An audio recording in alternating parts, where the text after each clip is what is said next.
వీడియోలో మనం ఆధార్ కార్డు యొక్క పీవీసీ కార్డ్ని మనం ఇంటికి ఆర్డర్ పెట్టుకోవడం ఎలా అనేది చూద్దామండి. సో దీనికోసం అని చెప్పేసి మీరు గూగుల్ క్రోమ్ ఓపెన్ చేసి సెర్చ్ బార్లో uidai.gov.in అని చెప్పేసి టైప్ చేయాలి. సో కింద వచ్చిన లింక్స్లో అఫీషియల్ లింక్ అనేది ఓపెన్ చేయాల్సి ఉంటుంది. సో అఫీషియల్ లింక్ అనేది ఓపెన్ చేసినప్పుడు వెబ్సైట్ అనేది ఇలా కనిపిస్తుందండి. మనకి ఏ లింక్ అనేది తెలియట్లేదు అనుకున్నట్లయితే ఈ వీడియో కింద నేను అఫీషియల్ వెబ్సైట్ యొక్క లింక్ అనేది ప్రొవైడ్ చేస్తున్నాను. సో ఈ లింక్ ద్వారా మీరు ఈ వెబ్సైట్ని విజిట్ చేయొచ్చు. సో లింక్ అనేది ఓపెన్ చేసినప్పుడు మనకి వెబ్సైట్ అనేది ఇలా ఓపెన్ అవుతుంది. సో వెబ్సైట్ అనేది ఓపెన్ చేసిన తర్వాత ఈ వెబ్సైట్ మనకి ఏమేమి సర్వీసెస్ అనేది ప్రొవైడ్ చేస్తుంది అనేది చెక్ చేద్దాము. సో ఈ వెబ్సైట్లో వచ్చేసి మనం get Aadhaar and Aadhaar services, next one వచ్చేసి ఆర్డర్ పీవీసీ కార్డ్, ఇలాంటి కొన్ని సర్వీసెస్ అనేది మనం ఈ వెబ్సైట్ ద్వారా చేసుకోవచ్చు.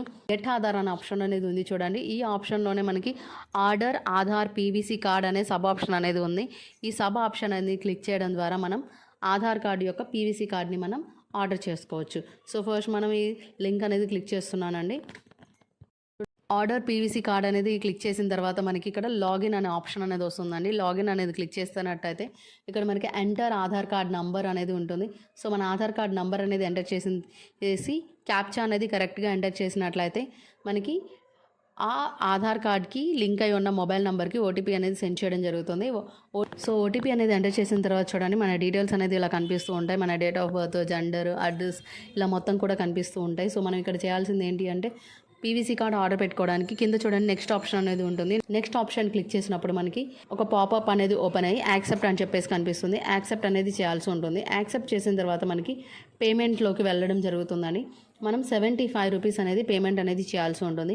పేమెంట్ గేట్వే ద్వారా మనం 75 రూపీస్ అనేది పే చేయాల్సి ఉంటుంది. పేమెంట్ అనేది పూర్తయిన తర్వాత మనకి పీవీసీ కార్డ్ యొక్క రిక్వెస్ట్ అనేది రైజ్ చేయడం జరుగుతుంది. సో ఇక్కడ చూడండి మనకు ఒక ఎస్ఆర్ఎన్ నంబర్ అనేది జనరేట్ అవుతుంది. సో ఈ ఎస్ఆర్ఎన్ నంబర్ ద్వారా మన పీవీసీ కార్డ్ యొక్క స్టేటస్ అనేది మనం చెక్ చేసుకోవచ్చు. ఫ్యూచర్లో మనం ఒకవేళ చెక్ చేసుకోవాలి మన పీవీసీ కార్డ్ ఎక్కడి వరకు వచ్చింది అనేది స్టేటస్ అనేది చెక్ చేసుకోవాలి అనుకున్నట్టయితే ఈ ఎస్ఆర్ఎన్ నంబర్ అనేది మనం యూజ్ చేసి చెక్ చేసుకోవచ్చు. ఇలా వచ్చేసి మనం మన ఆధార్ కార్డ్ యొక్క పీవీసీ కార్డ్ అనేది డౌన్లోడ్ చేసుకోవచ్చు. అలానే మనం ఆర్డర్ అనేది మన ఇంటికి ఆర్డర్ కూడా పెట్టుకోవచ్చు అండి. ఇలాంటి మరిన్ని వీడియోస్ కోసం హర్షవర్ధన్ ఏఐ ఛానల్ని సబ్స్క్రైబ్ చేసుకోండి. Thank you for watching.